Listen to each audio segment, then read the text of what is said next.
buenos días, bienvenidos al Nuevo Pacto en Chilevisión y CNN Chile. Y hoy tenemos un programa muy especial para hablar precisamente acerca de la construcción de un nuevo pacto aquí en Chile. Tenemos un invitado exclusivo, Luigi Zingales, economista italiano, una de las voces más relevantes en el debate económico mundial, que está visitando a Chile, que ha estudiado la realidad de nuestro país y que va a conversar junto a nuestro panel. Acompáñenme por acá para presentar a quienes son nuestros invitados en la jornada de hoy, y voy a partir, por cierto, por Luigi Zingales, que nos acompaña desde la Universidad de Chicago. Luigi, bienvenido, muchas gracias por estar hoy aquí en Chile. Thank you.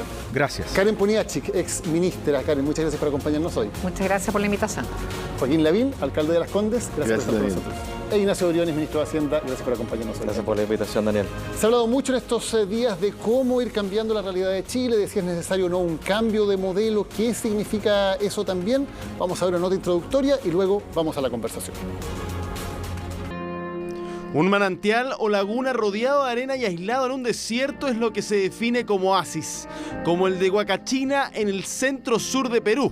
Y justamente a solo horas de viajar a ese país a comienzos de octubre, esa fue la analogía con la que el presidente Sebastián Piñera hizo alarde. Así como Huacachina es el llamado oasis de América Latina, Chile, dijo, también lo es. 10 días después, ese oasis no fue más que un espejismo en el mismo desierto latinoamericano.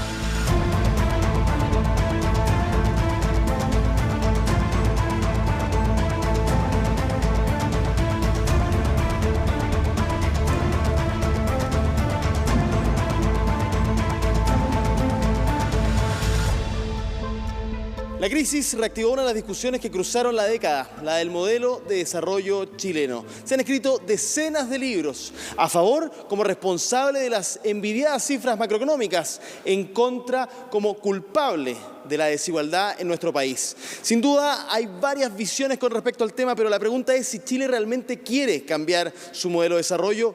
¿Qué modelo de desarrollo prefieren? El presidente de la República y quien aspira quizás a sucederlo difieren sobre la materia. Si usted cuando habla de cambio de modelo, está pensando en el modelo venezolano, donde destruyeron la democracia, donde atropellan los derechos humanos todos los santos días, donde tiene al pueblo entero condenado a la muerte por hambre o por falta de medicamentos. Parece, pues, entonces, presidente, cuando hablamos de cambio de modelo, yo quiero decir, ¿cierto?, ¿de qué estamos hablando? La gente, cuando habla de que quiere cambio, no está hablando del régimen de Maduro. Está hablando de un Chile moderado, mucho más igualitario, pero que también tenga empleo, crecimiento, orden. No pocos aspiran, tras el histórico acuerdo del 15 de noviembre, que una nueva constitución cambie significativamente el modelo chileno, uno que cada día encuentra más defensores, incluso entre oficialistas que habían declarado originalmente su apoyo a la opción apruebo para el plebiscito de abril. Posiciones que se polarizan en Chile y en el mundo.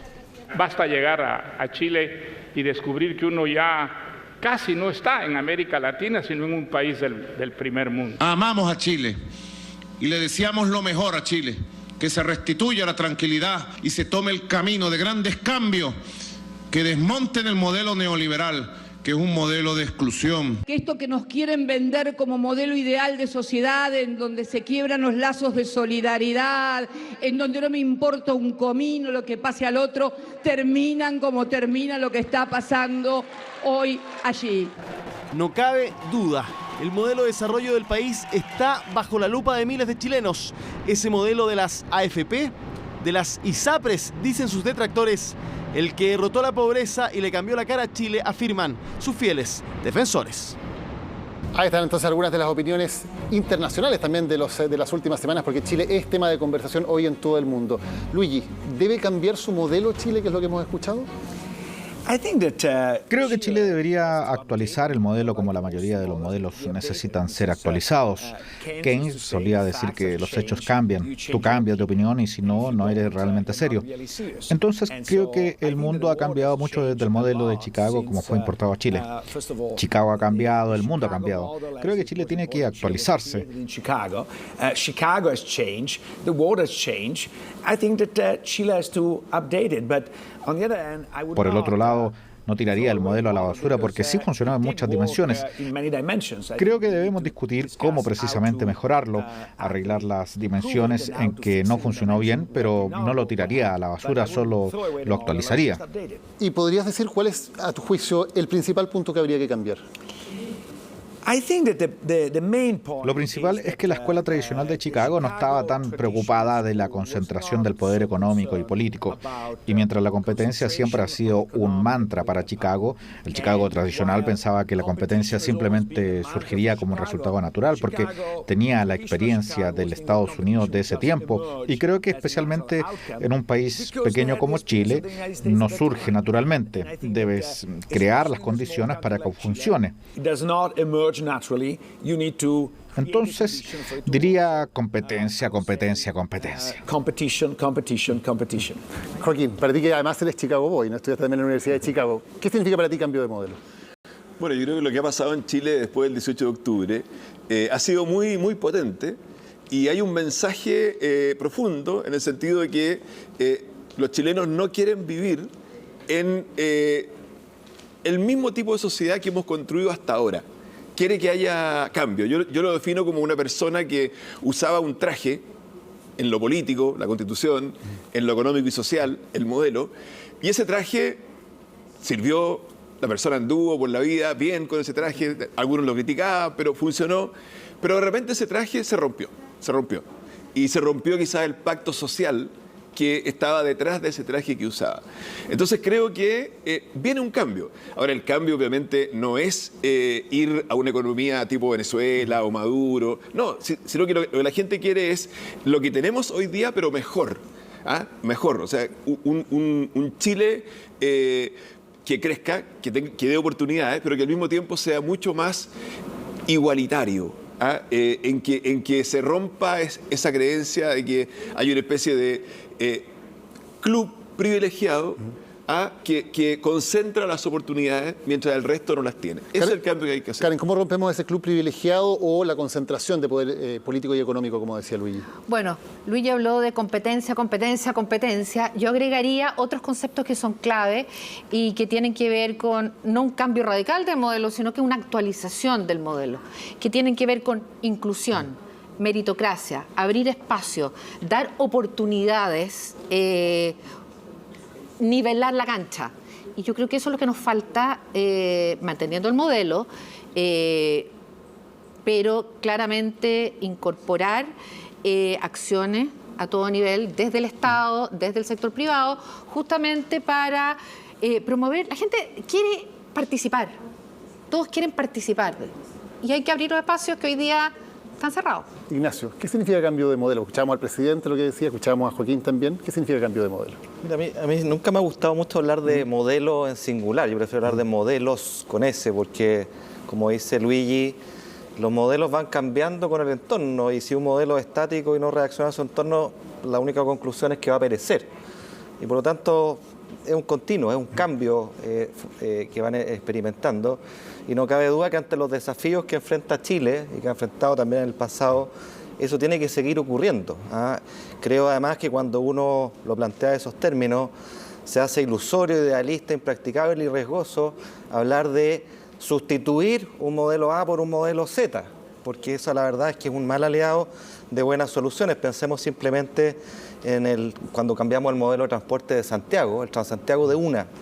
Bueno, todos sabemos los problemas que hemos acarreado. Yo creo que ese es un ejemplo vivo de la sociedad chilena de que hacer cambios radicales, refundacionales, es mala idea. Es mucho mejor reconocer, analizar qué es lo que ha funcionado bien, porque acá no nos perdamos. Hay cosas muy importantes que han funcionado muy bien, y a partir de ahí hacerse cargo de qué cosas han funcionado mal y cómo podemos avanzar. Y eso es un cambio gradual, reformista, pero gradual, porque es la única manera en que los países avanzan. Y creo que la competencia es un elemento fundamental, no solo en el ámbito económico, sino que en otros planos, porque al final del día yo concuerdo, requiere o habla de una percepción de que todos tenemos competimos en cancha pareja, no solo en lo económico, sino que también en las oportunidades sociales, y eso te lleva a decir, como dice Joaquín, no tener una percepción de que hay una élite, un club, ¿no es cierto?, una concentración del poder económico político que atenta contra esa sensación de estar todos en la misma cancha. Tú haces, Luigi, un juego de palabras en inglés, ¿no?, que más que more than a country club, que Chile más que un país de pronto parece un club de campo, ¿no?, un club de amigos. ¿Por qué tienes esa percepción también de lo que pasa en Chile? No creo que sea solo una percepción. Creo que Chile es un país pequeño y está altamente concentrado en Santiago. Entonces, toda la élite viene de Santiago, de algunos colegios en Santiago. Todos van a los mismos matrimonios, las mismas fiestas, las mismas playas en vacaciones. Todo es lo mismo. Adam Smith, en 1776, decía que era raro si personas del mismo oficio se juntaban, incluso para matrimonios o diversión, que no conspiraran contra lo público o acordaran subir los precios.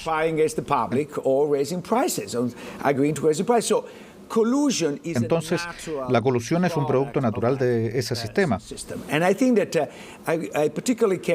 Me interesa mucho lo que dijo el alcalde, porque entiendo que hay un cierto quiebre en el consenso social del modelo Chile, porque el modelo fue vendido como esto va a proveer oportunidades para todos. Y ahora las personas están decepcionadas porque no ven las oportunidades o ven que éstas llegan suficientemente rápido. Porque es cierto que Chile está mejorando, la desigualdad está disminuyendo, la movilidad está aumentando. Entonces, Chile se está moviendo en la dirección correcta, pero no suficientemente rápido para las expectativas que se pusieron en un comienzo. Entonces, creo que aquí es donde es importante decir, esta es la razón por la cual el actual modelo ha fallado en esta dimensión. Y esta es la razón de por qué al abrir el sistema y hacerlo más competitivo puede arreglarlo. Si tú no puedes transmitir esto, entonces la gente buscará un modelo radicalmente distinto. ¿Tú vas a Venezuela? ¿Ese es el riesgo, perdón, para que nos puede llevar a Venezuela? ¿Cuál es ese camino? Ojalá el riesgo de ser Venezuela esté lejos. Sin embargo, creo que el riesgo más grande no es cambiar un poco, ya sabes. Siempre hay una pendiente resbaladiza, cambias un poco, luego llegas. Creo que es todo lo contrario. Al mantenerse inflexible, si nunca te doblas, eventualmente te vas a romper. Y creo que si no entiendes lo que dijo el alcalde, que básicamente ha habido un quiebre del pacto social, si no entiendes la necesidad de satisfacer estas demandas ahora, entonces vas a ser reemplazado por alguien que quiera satisfacerla de una manera distinta. ¿Cómo rompemos este club? ¿Qué medidas se pueden tomar concretamente? Mire, yo creo, Luigi, que en Chile existe algo que nosotros hablamos de personas que viven en dos Chiles distintos. Un Chile A y un Chile B. En términos de ingresos, pero no solo en términos de ingresos, sino que en términos de cómo son tratados en diferentes momentos importantes de su vida, la dignidad. Por ejemplo, la calidad de la educación pública versus la calidad de la educación privada. La calidad de la salud pública versus la calidad de la salud privada. Los barrios. Yo soy alcalde de una comuna, Las Condes, que tiene muy buenos barrios. Y los barrios también significan oportunidades. Parques, plazas, cultura, entretenimiento. Pero muchos otros sectores de Santiago no tienen eso. Entonces, lo que la gente quiere, en el fondo, es una hoja de ruta, porque sabe que las cosas no se logran de un día para otro, pero una hoja de ruta que lleve a esta reunificación, a vivir todos en un solo Chile. Y hay 1 millón de jóvenes en la educación superior hoy día, 1 millón de jóvenes que llegó a la universidad. Eso antes nunca había pasado. Por tanto, las expectativas son distintas. Son jóvenes que tienen una deuda y son jóvenes que quieren trabajar, pero no hay suficientes trabajos para ellos. Y ahí se comienza a producir este descontento social que termina en lo que terminó. Y eso es lo que tenemos que cambiar. ¿Karen? Sí, yo creo que hay la pregunta de Daniel, hay medidas efectivamente para promover la nivelación de la cancha. Un estudio de Seth Zimmerman, también de la Universidad de Chicago, dice, un estudio largo, se demoró 7 años en hacerlo, acaba de ser publicado en un journal de economía, que el 1,8% de los estudiantes universitarios ocupa el 41% de los cargos gerenciales, y son hombres todos. Entonces aquí tenemos claramente que ver cómo somos capaces de abrir los espacios para que entre gente con más diversidad. Mujeres, por supuesto, pero también gente de los pueblos originarios, gente con distintas background y con distintos conocimientos. Un amigo mío siempre da un buen ejemplo. Cuando uno va a arreglar o a reparar una casa con una caja de herramientas, no puedes llevar solamente martillos en la caja, y pueden ser muy buenos martillos todos. Tú tienes que llevar martillos, alicates, ¿cómo se llama?, serrucho, etcétera, y eso es la diversidad para poder reparar lo que tienes que reparar. Y hoy tenemos solo martillos. No tener solo martillos. Y aquí lo que necesitamos es más gente, nivelar la cancha y dar oportunidades. Y hay muchísimas, que podemos, si tenemos tiempo para conversarlas, pero hay muchísimas fórmulas para hacerlo, desde el mundo del Estado, desde el mundo de la empresa. Pero claramente ese es uno de los principales desafíos que por lo menos yo creo que enfrentamos.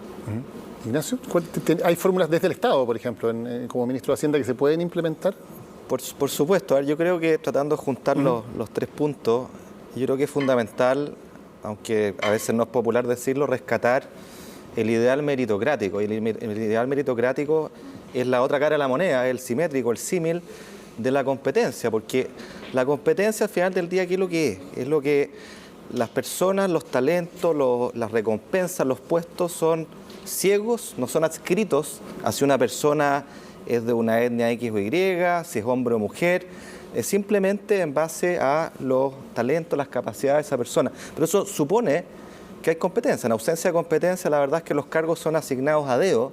No es casualidad que la palabra nepotismo viene de sobrino, que era la época que los papas ponían a dedo a sus sobrinos y no eran precisamente los más competentes. Entonces, la verdad es que el amiguismo, el nepotismo, es sinónimo de alguna parte de monopolio, de algún poder discrecional donde ese poder está concentrado. Entonces, por eso a mí me parece muy importante en este cambio de paradigma avanzar hacia un Chile donde haya más desconcentración del poder político-económico, que no es sino la condición necesaria para que el ideal meritocrático, que fija una expectativa, opere. Me parece que eso es fundamental. Y en el Estado pasa lo mismo. Qué bueno que tú me lo preguntas, porque creo, y lo mostraba una encuesta que levantó el Servicio Civil esta semana, donde participaron más de 21.000 funcionarios, y uno descubre que el ideal meritocrático, tanto para entrar al Estado como para progresar en la carrera funcionaria, está puesto en duda. O sea, hay bastante amiguismo, y creo que ese también es un problema que tenemos que abordar desde lo público. Tú, Luigi, ocupas un término que podríamos traducirlo como capitalismo de amigotes, ¿no? ¿Qué significa y se aplica a Chile? Yes, I think that, as I was saying earlier, Sí, como decía antes, es una élite pequeña y son todos amigos. Entonces tiendes a querer a tus amigos y ayudar a tus amigos y no buscas otras oportunidades.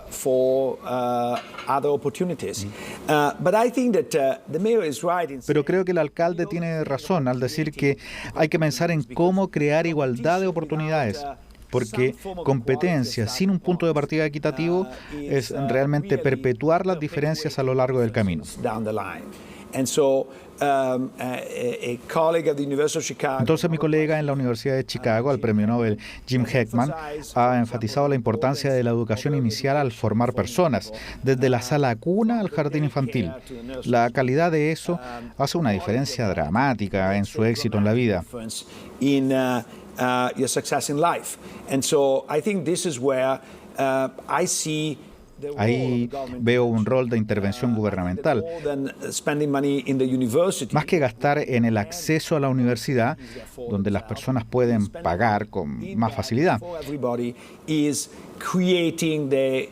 En vez de gastar dinero en eso para todos, es mejor crear condiciones equitativas y aprovechar los talentos, porque una de las cosas que no siempre apreciamos es que al relegar a parte de la población en otro camino, no solamente estamos haciendo algo que es injusto, por lo que reclaman, sino que estamos perdiendo mucho talento porque el talento está igualmente distribuido. Al no darle la oportunidad, no la aprovechamos. Pero perdón, sí, por favor. Sí. Es que lo que dice Luigi yo creo que es muy importante. Dos cosas ahí. Uno es que en Chile tenemos que lograr que diferentes estratos socioeconómicos vivan en un mismo barrio. ¿Ah? Ese es uno de los problemas, porque los barrios, las vecindades, son también concentración de oportunidades. ¿Ah? Entonces, en Chile, por diferentes razones, todas las viviendas sociales para las personas más vulnerables se fueron construyendo cada vez más lejos, segregadas, lejos de los centros de las ciudades, lejos de los lugares de trabajo. Yo he tratado personalmente de romper eso en Las Condes, con una torre social que se ha transformado en simbólica y que ya está en construcción. Y al principio hubo gran oposición de la gente del barrio, decir, oye, pero ¿quién va a llegar? ¿Cómo va a ser? Entonces, eso tiene que cambiar. Y lo otro es que hay que entender, y cuesta hacerlo entender en Chile, lo que decía Karen, que hay un valor en que personas que tienen diferentes trayectorias de vida, hombres, mujeres, personas de los pueblos originarios, diferentes sectores socioeconómicos, diferentes colegios, diferentes experiencias de vida, trabajen juntos tras una meta común. Las empresas modernas, no las chilenas, entienden que tener mujeres no tener mujeres en el directorio es una desventaja. Porque significa que si hay solo hombres, ellos no van a entender el mundo realmente 100% como es. Porque hay un valor en la diversidad que suma. Y eso en Chile ha costado mucho romperlo, no solo a nivel de las empresas, también a nivel de los partidos políticos, a nivel del propio Estado, y está avanzando muy lento. Sí, creo que tenemos, volviendo a tu pregunta original del futuro modelo con S, creo que tenemos un desafío de integración que es probablemente la clave de todo. Porque, por un lado, como decía Luigi, hay un tema de justicia, de reconocimiento en el otro en igual dignidad, que es fundamental, pero también de reconocimiento en igual ciudadanía, que es lo que dice Joaquín. Y la verdad es que la segregación que tenemos en distintos planos no solo es injusta y genera un sentimiento de desconexión, de que hay un grupo arriba privilegiado, sino que es tremendamente ineficiente porque se pierde riqueza de intercambio no solo económico, sino que piensen en la cantidad de buenas ideas que se fuman en el aire, de buenas ideas que pueden ser productivas, pero pueden ser artísticas, culturales, sociales. Yo creo que hay un tremendo desafío ahí. Un colega y coautor de Luigi, Raghuram Rajan, escribió un libro que se llama El Tercer Pilar, donde hace este llamado a fomentar la generación de comunidades con de sentimientos de pertenencia que al final del día nos van integrando y enriquecen nuestras relaciones, nos hacen iguales ciudadanos, pero también permiten generar valor económico y valor social que es tremendamente relevante de cara al futuro. Pero ustedes dicen las empresas tienen desventaja cuando no tienen esta diversidad, ¿no? Y lo que tal vez es difícil de entender es cómo en un sistema que teóricamente es de libre competencia, de libre mercado en Chile, donde por lo tanto las empresas compiten entre ellas, ese sistema debería precisamente premiar a las empresas que sean meritocráticas, que tengan diversidad. Y sin embargo vemos que eso no ocurre. ¿Por qué?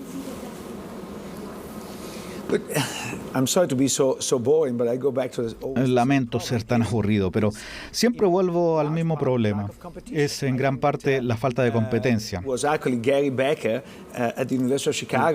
Fue, de hecho, Gary Becker en la Universidad de Chicago quien dijo que la discriminación es algo que las personas eligen tener, pero pagan un costo por eso, y ese costo se vuelve insostenible mientras más competitivo sea el mercado. La evidencia muestra que cuando un sector es desregulado en Estados Unidos, donde hay más competencia, la brecha entre hombres y mujeres o entre blancos y negros disminuye.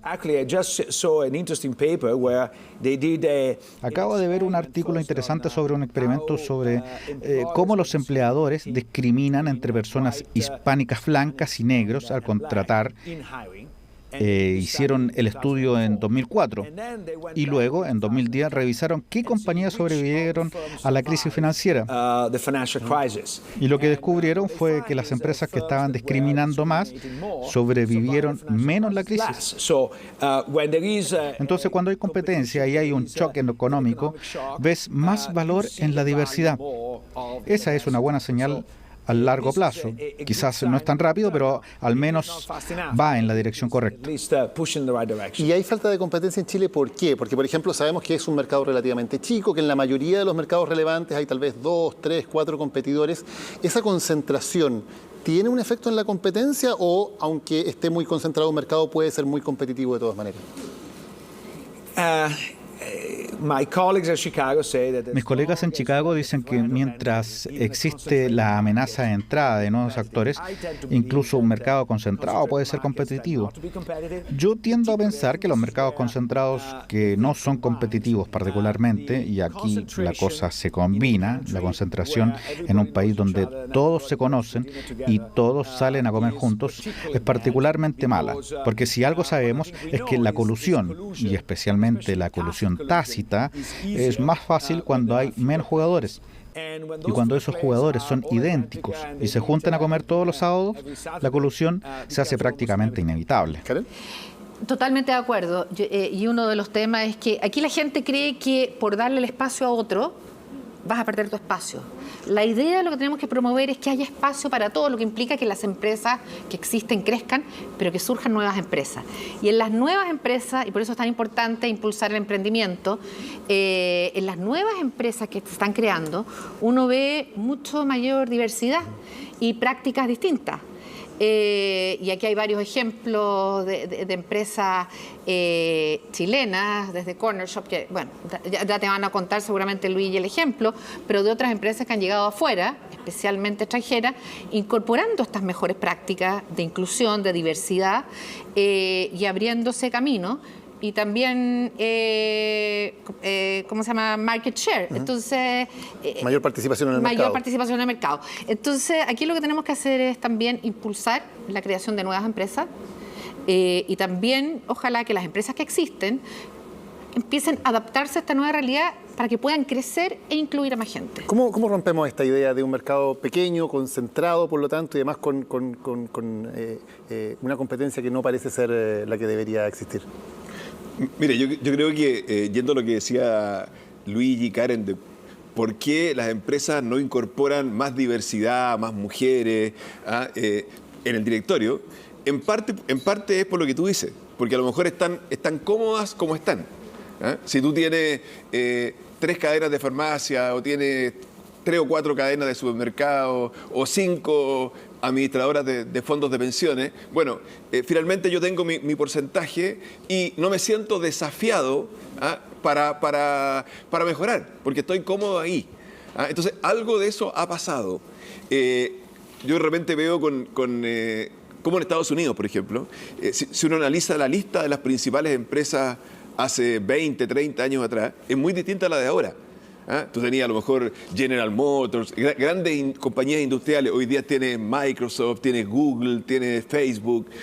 En Chile, si tú analizas la lista de las 10 empresas más grandes hace 30 años, hoy día te vas a encontrar prácticamente las mismas empresas. Sí, pero la valoración de la gente por esa empresa, lo que se ve en las marcas, ha bajado y han subido la valoración hacia empresas como Google o... Claro, pero eso te habla de alguna manera, falta de competencia, también te habla de las barreras a la entrada.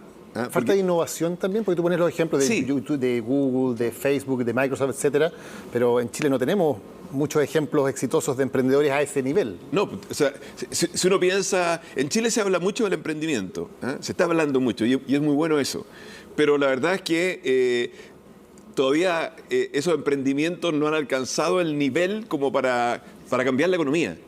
Y una de las cosas que tenemos que hacer es transformar la economía chilena en una economía más compleja, con más diversidad de sectores, con más innovación tecnológica, con más exportación de capital humano, porque ese millón de jóvenes que sale de la universidad requiere buenos empleos, mejores sueldos. Y hoy día la economía, como está, no se lo está dando. Vamos a hacer una pausa y volvemos. Seguimos conversando aquí en Nuevo Pacto por Chilevisión y CNN Chile.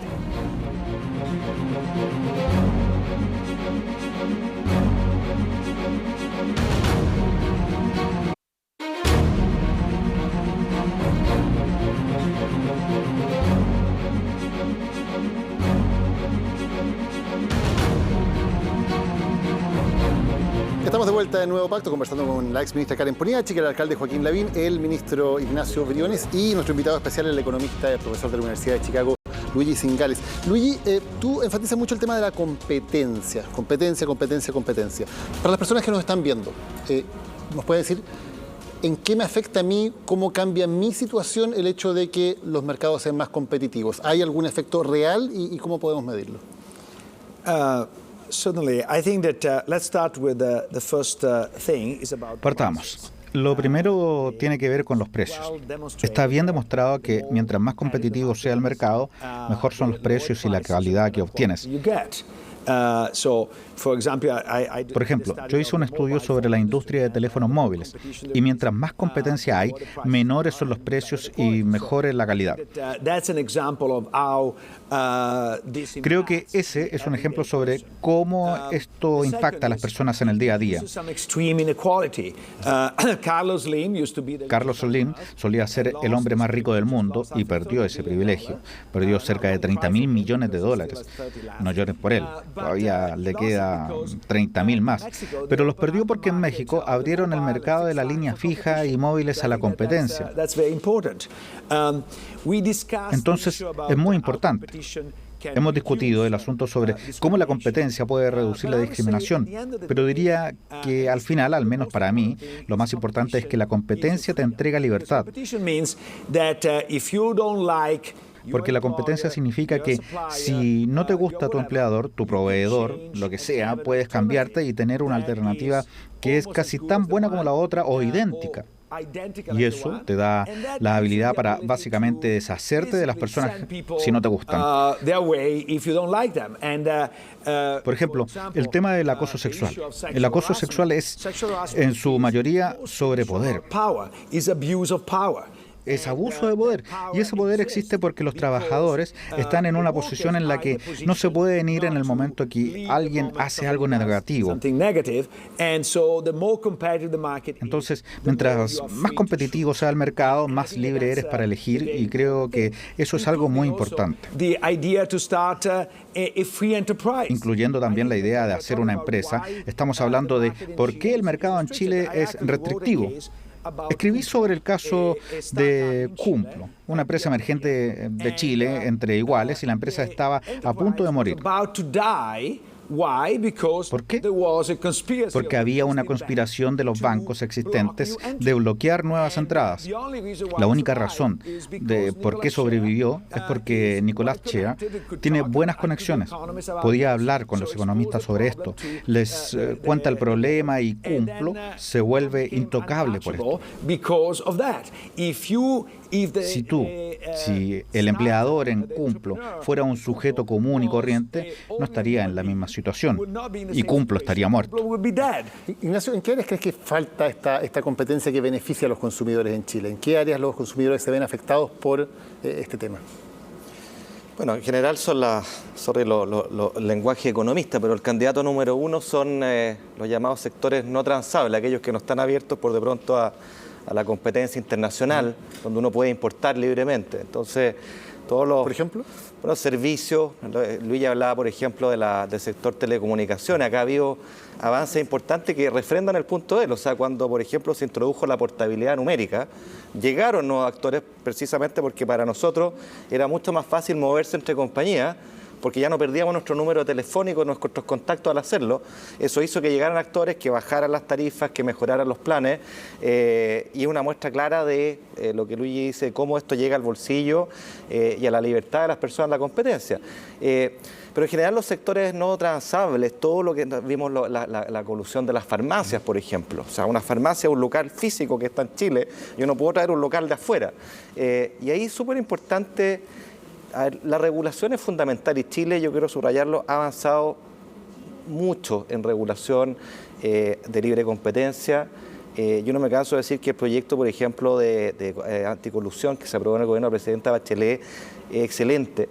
Nos puso en un estándar mundial. Tenemos instituciones especializadas de alto nivel y es fundamental que esto así sea, porque la verdad es que el elemento fundamental para que exista un mercado competitivo es que aquellos que se comporten mal, que deshonran, reciban sanciones relevantes. Pero eso es lo que no ha pasado en Chile hasta ahora. Bueno, pero porque lo que hemos visto ahora son casos que se han analizado a la luz de la regulación que teníamos antes de esta modificación legal. 1. 2.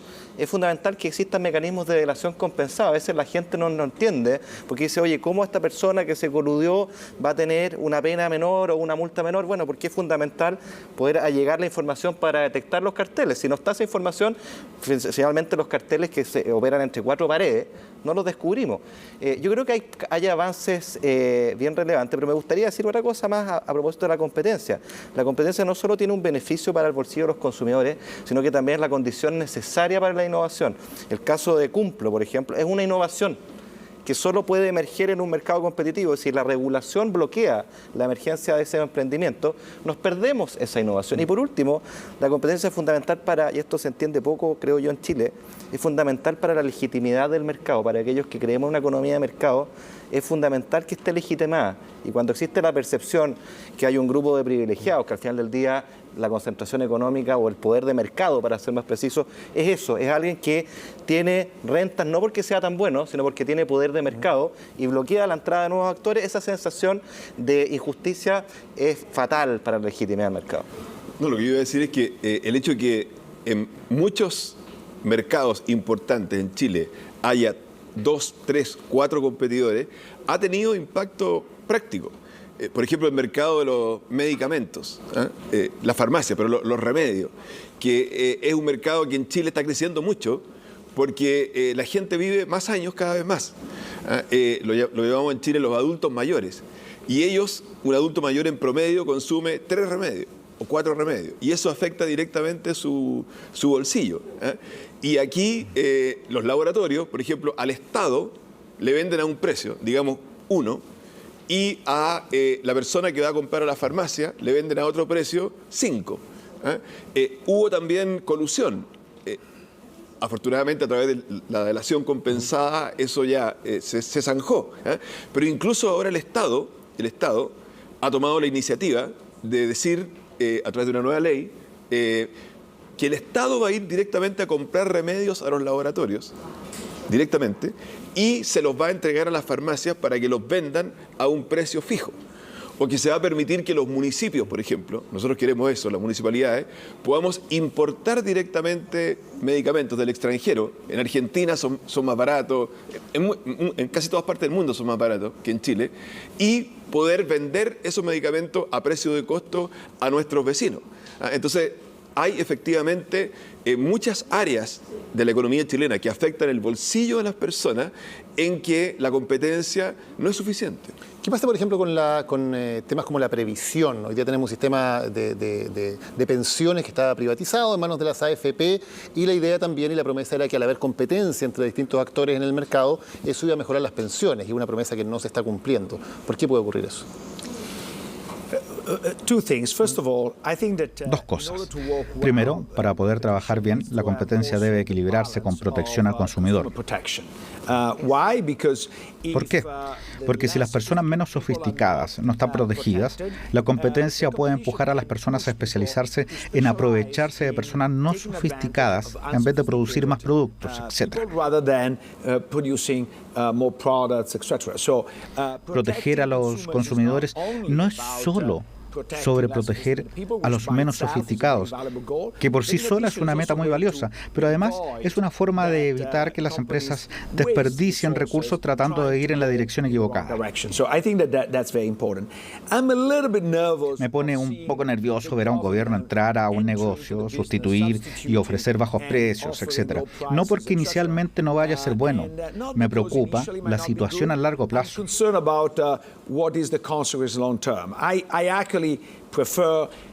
Yo prefiero que el gobierno intervenga en regulación en vez de directamente, porque la intervención directa puede ser buena en un comienzo, pero me temo que al establecerse tenga su propia dinámica de corrupción, patronaje, empleo y todas esas cosas.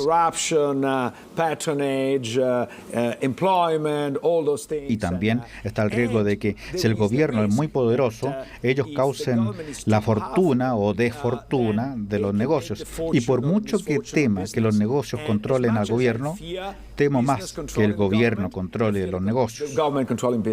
El debate por pensiones es un debate muy actual hoy día en Chile. Tenemos distintas posiciones. El gobierno está prometiendo o más bien planteando un alza del 6% en las cotizaciones para que la mitad de ello vaya a cuentas de ahorro individual y la mitad a solidaridad. La oposición está planteando que todo eso vaya a solidaridad. ¿Por qué creen que es la mejor fórmula? Bueno, creemos que es una fórmula que se hace cargo de dos elementos fundamentales que creo que la ciudadanía adhiere. Por un lado, la gente valora que su dinero vaya a sus cuentas personales, pero también está consciente que tenemos un problema de pensiones que exige solidaridad, que exige que haya redistribución.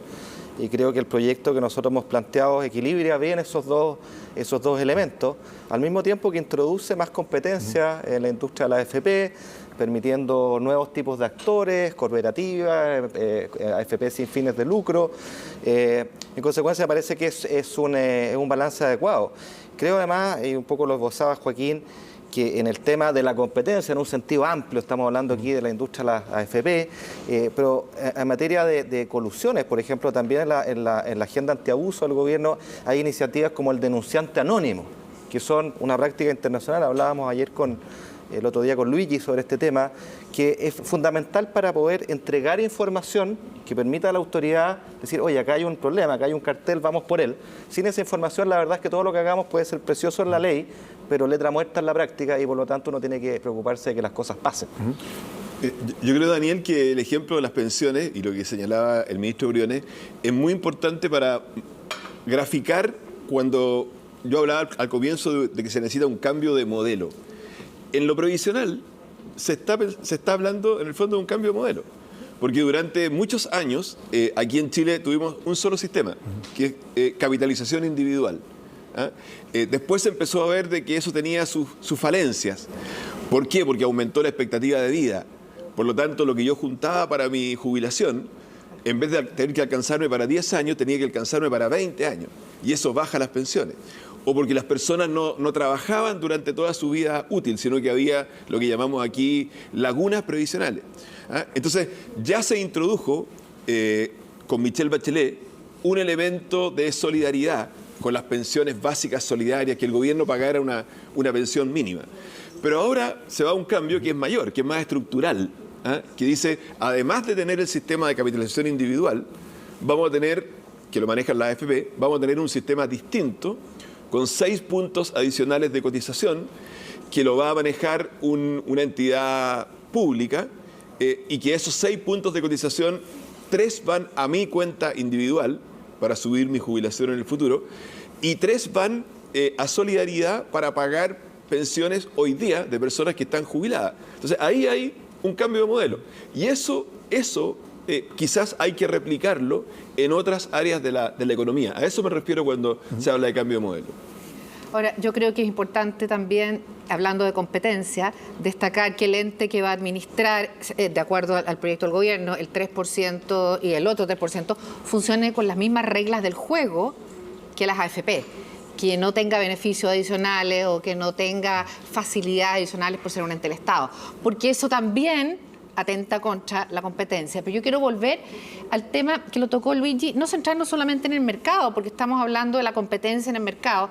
No hemos tocado el tema de la cooptación del Estado por parte de intereses especiales o del lobby, pero podemos tocarlo después, porque eso también atenta contra la competencia. Pero volvamos a la competencia a nivel del mercado del trabajo, de esto que la gente pueda moverse de un empleo a otro, o que hoy día, cuando el talento es tan importante, el reclutamiento y mantención de los profesionales es tremendamente importante.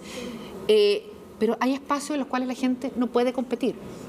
Hay espacios cerrados para cierto tipo de personas que no tienen, hablábamos al comienzo, vienen de cierto colegio, no tienen cierta educación, etcétera.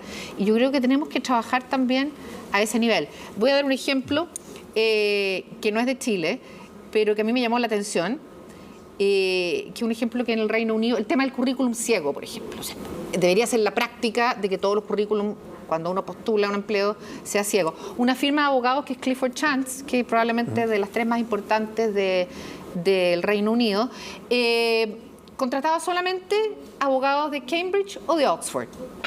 Entonces tenía solamente un grupo súper poco heterogéneo. Y decidió por cuenta propia eliminar del currículum la universidad de la cual venía. Y que la entrevista que se hacía al que estaba postulando al trabajo fuera en torno a los temas importantes para la firma. Un caso, regulaciones, que haría, incluso temas blandos. ¿Y cuál fue el resultado? 30% de incremento en la contratación de gente que no venía de Cambridge o de Oxford. Cuando vieron el talento y no el origen. Entonces yo creo que hay medidas que podemos tomar que uno dice, no, que esta universidad es mala. No sabes si esta universidad es mala. Pero hay otros atributos que no solamente se aprenden en la universidad. Y yo creo que nosotros tenemos que avanzar hacia modelos en que podamos abrir esta competencia de la que habla Luigi, que usted lo han centrado mucho en el mercado, pero yo quiero volver nuevo a la gente, a nuevos talentos y a gente distinta. La diversidad es clave para la creatividad. Luigi, se dice mucho que una de las bases fundamentales del capitalismo es el respeto irrestricto al derecho de propiedad, ¿no? que es una base muy fundamental. ¿Hay algún límite a eso? Lo pregunto, por ejemplo, porque hoy en Chile tenemos una discusión muy importante por el agua, que fue entregada a privados en su momento, y hay un derecho de propiedad de esos privados sobre esa agua, en un momento en que claramente las condiciones climáticas han cambiado y que hay cada vez más problemas para poder abastecer de agua a las comunidades. ¿Debe haber en el capitalismo algún límite a este derecho de propiedad? I think that certainly the protection of property rights is important. Ciertamente la protección de derechos de propiedad es importante en cualquier sistema y particularmente en el sistema capitalista, pero puedes tener demasiado de algo bueno. Extreme example, if you add Siempre uso un ejemplo extremo. Si le agregas propiedad a las letras del alfabeto o a las palabras que se han inventado, tendrías que pagar una regalía cada vez que las uses. Sería muy ineficiente. Se puede poner algunos límites al tiempo en que se puede controlar un sector, controlar derechos de propiedad. No conozco los detalles sobre cómo se adquirió el agua en Chile, pero haría una gran distinción entre cómo fue otorgado en primer lugar.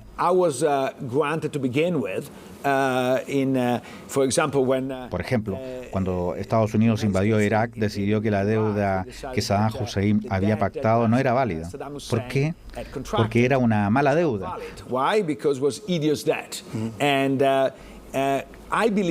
Yo creo en los derechos de propiedad porque estos crean los incentivos correctos. Entonces, algunas veces puedes crear los incentivos correctos al no pagar la deuda porque la deuda fue pactada con un dictador horrible y en el futuro, si quitas el derecho de repagar, las personas pondrán atención y no les harán préstamos a dictadores horribles y el mundo será un lugar mejor. Entonces, no conozco la historia de los derechos de propiedad del agua en Chile, pero depende en cómo se adquirieron esos derechos de propiedad. ¿Cuántas inversiones se hicieron para defenderlos y mejorarlos? Porque si no fueron adquiridos de una forma particularmente cara o se adquirieron de una forma corrupta, entonces yo no estaría en contra de expropiarlos, porque dada esa situación en particular, podría ser un obstáculo tremendo para el desarrollo de Chile. ¿Y sobre los derechos de pesca, por ejemplo, que tú conoces en Chile? ¿Disculpa? Sobre las leyes de pesca. Sí, los famosos derechos de pesca. Esos incluso fueron dados gratuitamente a una familia solo por sus conexiones políticas. Así que creo que eso es algo que claramente debería ser subastado. Creo que no estoy diciendo nada nuevo en Chile. Muchos políticos han tratado de hacerlo. Me sorprende que nunca se haya implementado. ¿Qué les parece? Por ejemplo, el tema de la ley de pesca está en la discusión, ha seguido en la discusión sin que haya una resolución todavía. ¿Se debería anular o se debería derogar esa ley o cambiarla para poder tener licitaciones competitivas? Bueno, yo creo que obviamente hay que ir en el futuro hacia licitaciones competitivas.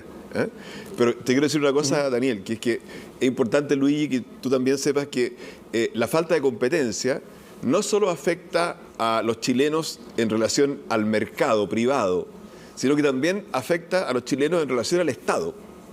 Porque el Estado también, en muchos aspectos de la vida diaria de las personas, actúa como un monopolio. Y también es un monopolio que abusa. No sé, por ejemplo, si tú tienes que sacar un certificado o un carnet el Estado te puede tener horas esperando, y da lo mismo, porque tú estás obligado a ir donde él y nadie más te va a entregar ese carné. Pero cuando tú llevas esto también a la salud pública, ahí es donde se nota quizás en mayor medida las diferencias de dignidad. Entonces, no sé cómo o qué podría hacerse para llevar, para tratar de solucionar las fallas del Estado. Porque también el Estado tiene ese poder monopólico que afecta a la gente. Yo creo que el punto que levanta Joaquín es fundamental. O sea, el Estado en muchos servicios públicos tiene un monopolio. Pensemos en el registro civil, por ejemplo. Y al tenerlo tiene la triple, enésima obligación de hacerlo bien. Porque no hay un sustituto.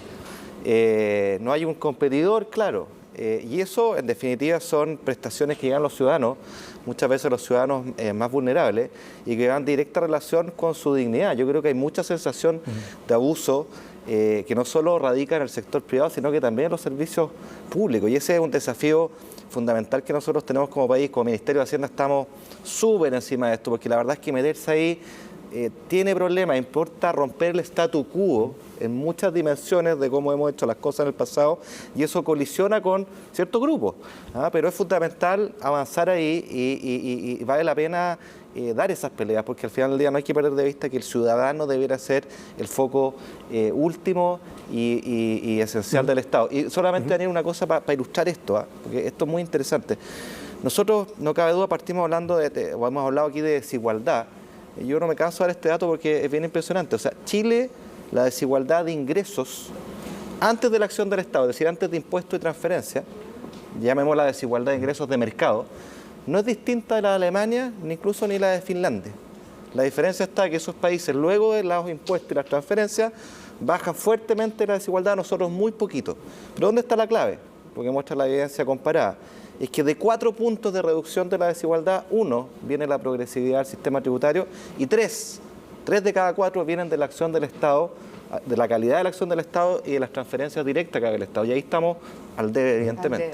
Yo celebro que el ministro haya anunciado esta semana una comisión para transparentar el gasto público. Es muy importante y yo creo que aquí hay que avanzar mucho en Chile. 7, ministro, corríjame, 7 de cada 10 programas están mal evaluados de programas públicos. Hay instituciones que tienen más funcionarios y el dinero que se supone que debería ir a los programas sociales es para pagar los sueldos de funcionarios que sobran. Entonces, yo creo que ahí también tenemos una tarea importante que tiene que ver con la transparencia del uso de nuestros recursos. Nuestros recursos además son nuestros impuestos y de cómo se utiliza el gasto. Nos queda solamente un minuto, Luigi. Si quisieras dejar un consejo para Chile en tu visita acá, ¿cuál sería? I'm boring. I would say increase competition. competition. Yes, exactly. So. Muchas gracias, Luigi.